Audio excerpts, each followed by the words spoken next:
So you have a Facebook.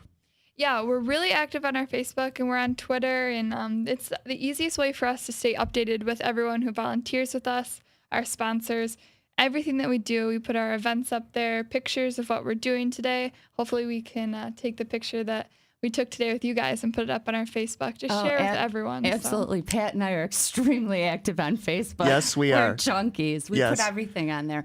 He's going to be doing his project as well. You know, it would be great. I'm going to send it to you, by the way, Bethany.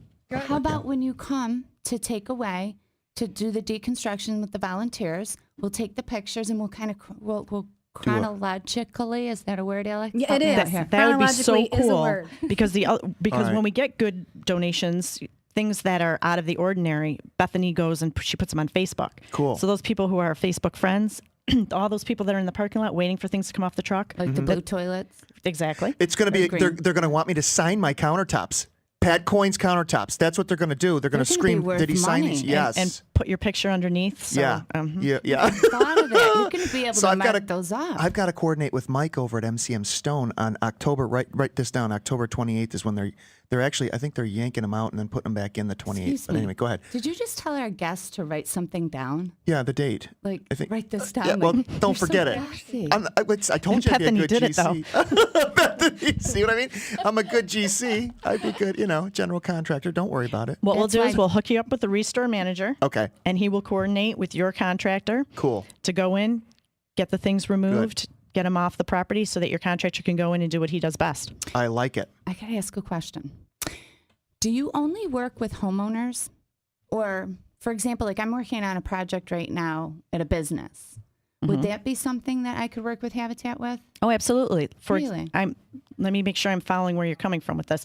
For example, the Del Montes, who own Fairfield Inn, worked with us, and we went in and deconstructed the Fairfield Inn out in Webster.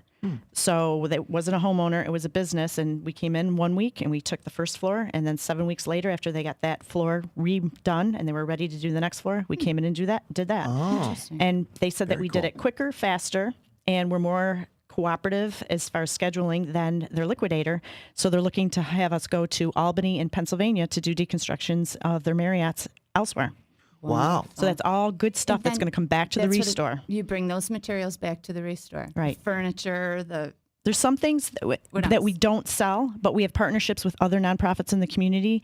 For example, mattresses. We don't sell mattresses, but there's other nonprofits that have refugees coming in and they're setting them up with temporary housing and they need beds. So they'll take the mattresses from us. Yeah. And vice versa. They have big pieces of furniture that they can't put in their apartments and they'll turn around and call us and we'll bring those to the restore. So it's really the synergy in Rochester of us nonprofits trying to help each other. Wow, that's wonderful. It's all about partnerships. Partnership. Beautiful. Community. I love it.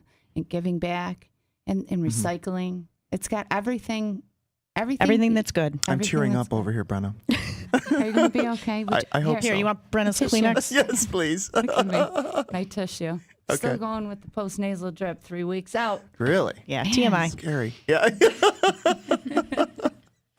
Well, I have to admit, people wonder what's wrong with me. Yeah, they do. But that's okay. It good. is all good. Do you guys, well, I lost my train of thought now. Oh, surprise. Big surprise. I always do. We did want to ask you guys, are you guys going to come out and volunteer with us? Maybe get on a Brush with Kindness site? With a bunch of women or? No, we're off the women. I know that you want to keep going back there. Okay. But a Brush with Kindness, for example, we have those projects going on now through till the snow falls.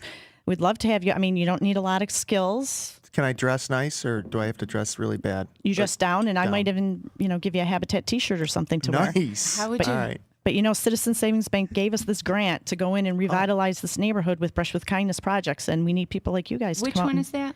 The Brush with Kindness? The neighborhood. What neighborhood? Oh, the Jazana neighborhood. neighborhood. Jazana Okay. is located over near Rhino Stadium between J Street and 490. Mm-hmm. And it's an acronym for the streets that are over there. So do you have specific projects, like if I were to drag Pat down there on Monday, Yeah. you'd be able to say, okay, go over to 294 and paint Well, the porch? because Pat How is a does that work? celeb, that's how he could get on so quickly on Monday. But for most of our volunteers, they do need to call the office and set something up. And as I said, we have so many volunteers that want to come out on site. It may be a couple of months before we can get people out on site. Isn't that a wonderful thing? It's Yeah. outstanding that Rochester wants to give back so much and that they're so enthusiastic about Habitat. But it's frustrating for us because we have so many families. We have 30 families right now in our pool working on their hours. And at the end of this year, we'll have only built 7 or 8 houses. So all those extra people, all those families have to wait till next year. And then hopefully we'll have the sponsorship money to build more houses or rehab more houses to get more families in. But there's the 30 that are there now. Next year, we'll have another 30. Now, during the time that they're waiting, do you offer any continuing education or anything where they can come in and maybe take a electrical course or something like that while they're preparing to get their job site designation? Yep, absolutely. We have part of their 450 hours of sweat equity, they're required to take classes. Because if you're in a rental situation, something breaks, your landlord fixes it. Right. Or Yeah. chooses not to fix it and you go without, but you're not responsible for that. So as a homeowner, there's a whole new set of skill sets that people need to learn and understand. So we have classes where they come in and learn how to change the filter on their furnace, how to properly store materials and equipment. Our homeowners don't have garages. So it's not safe to put a gasoline can in your garage or in your kitchen or your lawnmower in your dining room. Right. But where are they going to put it? In their basement next to the hot water tank? Yeah, So we need to teach them, properly storing things. We're trying to get people to donate sheds or build sheds for us so that our homeowners have places to keep these things Yeah, safe. That's important. And so those are some of the classes. We have safety classes, what to do in the neighborhood if there's an emergency situation, poison control, those kind of classes as well. I can teach a class like that. Really, no joke at it. Actually, I had no joke about You that think one. so? Yeah, I can. I can teach A change a safety filter. class? Change it. Yeah, change a filter. I know how to I'd do be that. scared. I know how to park a lawnmower in somebody's shed after I use it. Goodness gracious. Never mind. Never mind. Ladies, I'm just I have kidding. to thank you so much for putting up with him today. Yes, thank you. Fun. It was really, really fun. I Thanks had for a lot of having us. fun. Thank you so much. And everything that you brought to the table here, very wonderful, awesome stuff to give out to the community. I'm hoping to have you on the show again real soon. Get involved and absolutely will be out there to do a brush with kindness with you for sure. Next week, Jim Hartson from Williamson Hardware, my good old buddy. He's going to be on the show. He's got a lot of cool new energy efficient products. He's going to be talking about alternative heating. And Pat, our little tax credit's going to expire at the end of this year. So if you're looking forward to getting a tax credit on a wood stove, you're going to want to tune in next week and find out how to get that done. And stay classy. PropertySourceRadio.com, folks. We'll see you next week.